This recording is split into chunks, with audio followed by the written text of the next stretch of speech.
सरहुल का वास्तविक अर्थ वृक्षों और प्रकृति की पूजा करना है। राज्यपाल। सरहुल प्रकृति की उदारता का उत्सव है। कल्पना सोरेन। नमस्कार, सुबह सवेरा न्यूज चैनल में आप सभी का स्वागत है। सुबह सवेरा न्यूज चैनल पे आप सब नए हैं तो लाइक और सब्सक्राइब करना नहीं भूले। समाचार विस्तार से। राज्यपाल सीपी राधाकृष्णन ने कहा कि मानव और प्रकृति का अनुनाश्रय संबंध है। सरहुल का वास्तविक अर्थ वृक्षों और प्रकृति की पूजा करना है। इस पर्व में यह संदेश निहित है कि प्रकृति के बिना मानव जाति का अस्तित्व नहीं है।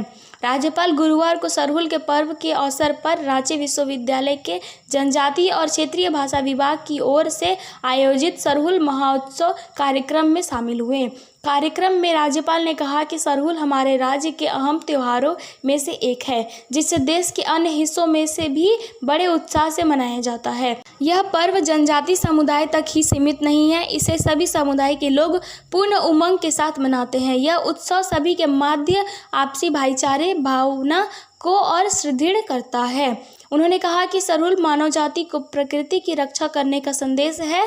आज जहां पूरी दुनिया ग्लोबल वार्मिंग की चुनौती का सामना कर रही है, वहीं सरहुल जैसे पर्व के संदेश अत्यंत सार्थक है।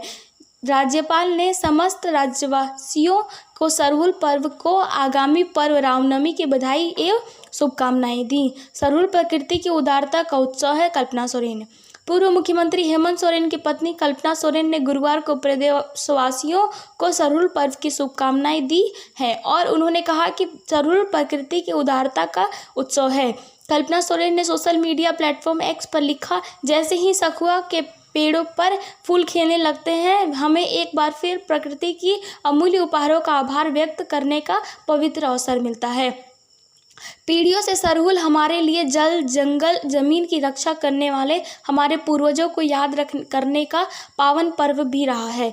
इस दिन हम पूजा करने के साथ साथ सुंदर फूलों को आच्छादित सखुआ के पेड़ के नीचे एकत्रित होकर भोज करते हैं, हर्षोल्लास से नाचते झूमते हैं और सभी की खुशहाली की कामना करते हैं।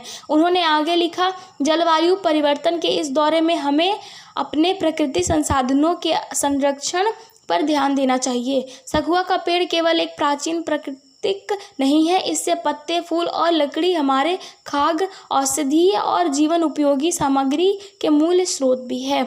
सरहुल का पर्व मनाकर हम प्रकृति की रक्षा के प्रति एक बार फिर अपनी जिम्मेदारी को दोहराते हैं। मैं पूरे देश को सरहुल के पावन पर्व में शामिल होने के लिए आमंत्रित करती हूँ। आइए हम कृतज्ञता, एकजुटता और समृद्ध पारंपरिक संस्कृति के साथ प्रकृति का यह पावन पर्व मनाएं।